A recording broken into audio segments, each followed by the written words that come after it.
रुखा वालियो तुसी की जानो, बिन रुखा तो दर्द कहानी। वारसा वालियां दे अथरू मोती,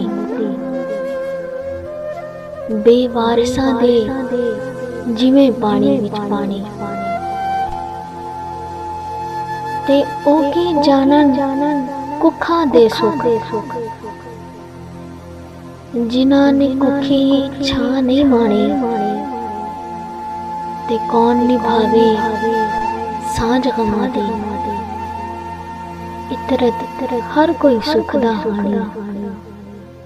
ते आखिर उथे डुबी इतरत, जिथे सब तो घट सी पानी। रुखा वालियो तुसी की जानो, बिन रुखा तो दर्द कहानी।